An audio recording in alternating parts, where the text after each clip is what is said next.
Bonjour à tous, parole d'expert spéciale gestion avec deux phases, une analyse et réaction. Et pour voir comment un gestionnaire peut réagir au marché actuel, eh bien nous recevons Marc Favard, directeur général de Promépar, filiale du groupe BRED, filiale société de gestion du groupe BRED. C'est ça. Marc, bonjour. Bonjour. Alors, première question. Où en est-on des risques d'hier, c'est-à-dire des inquiétudes qui animaient les marchés au début de l'année? Alors je rappelle, pour moi, il y avait trois risques qui étaient quand même vraiment signalés. La Chine, donc est-ce que la Chine allait ralentir? Elle ralentir fortement, c'était ça. Donc elle ralentit gentiment dans un modèle qui se transforme sur un modèle de consommation. Mais ce n'était pas du tout la panique qu'on pouvait nous annoncer. Donc ça, c'est une première bonne nouvelle. L'autre élément, c'est le pétrole. On a nous annoncé un pétrole à 20-30 $ qui causait des dégâts collatéraux à l'industrie et même à la croissance. Le pétrole a rebondi, donc ça c'est plutôt sain et une bonne nouvelle.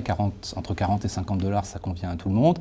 Et l'autre élément, c'était le dollar oui, qui pouvait remonter et qui créait aussi des effets problématiques pour les pays endettés en dollars. On pense aux pays émergents. Donc sur ces trois points, on n'a pas eu les problèmes annoncés. En soi, c'est une bonne nouvelle. Et il restait une chose principale qui n'a pas été résolue, c'est le débat entre banquiers centraux et économie. Est-ce qu'on a toujours eu beaucoup des banquiers centraux présents, très accommodants, et une économie qui s'est maintenue autour de 3%, mais sans accélérer. Voilà un petit peu le premier semestre qui conduit finalement à des marchés relativement étals, plus positifs aux États-Unis et sur les marchés émergents, simplement qui souligne les risques qui n'ont pas eu lieu pour les émergents et une croissance qui est un peu plus forte aux États-Unis. C'est le bilan des indices depuis 6-7 mois. Donc pour l'instant, on peut dire une bonne résistance, mais l'état d'esprit d'aujourd'hui, c'est-à-dire par rapport aux inquiétudes de demain, aux nouvelles inquiétudes.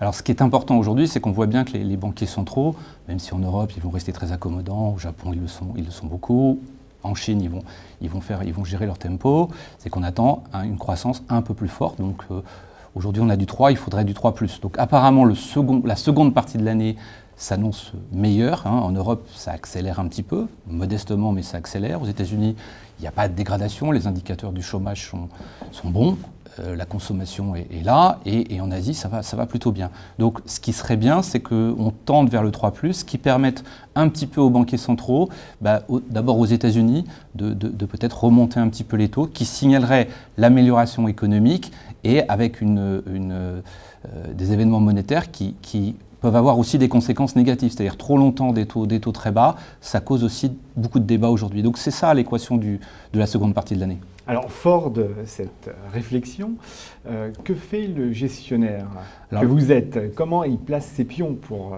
ses clients? Alors le gestionnaire, il pense, au moins jusqu'à la fin de l'année, c'est que peut-être la deuxième partie en dynamique de bénéfices, ça devrait être meilleur. Donc on attend avec impatience les premières publications des résultats américains qui vont tomber début d'octobre, qui, on l'espère, vont valider un petit peu ce scénario de croissance des bénéfices aidés par une meilleure économie. Donc ça veut dire qu'on peut reprendre du risque et aller gentiment vers renforcer la part action. On a aussi des échéances électorales, mais tout ça mis bout à bout, ça peut permettre de finir bien l'année. Donc un peu plus risque on, comme on dit sur les actions. Se poser aussi beaucoup de la question, c'est un vrai débat aujourd'hui des contrats euros, donc beaucoup de gens ont beaucoup d'argent sur les fonds en euros, qui vont rapporter de moins en moins. Et là aussi, trouver des arbitrages intelligents, donc aller vers des UC, vous savez, ce sont des unités de compte qui ne sont pas de l'euro. Il n'y a pas que des unités de compte qui sont risquées comme les actions, il y a des placements flexibles, il y a des placements thématiques, il peut y avoir de l'immobilier, donc diversifier ces placements en euros vers d'autres placements qui apportent une bonne et juste diversification. Marc, merci.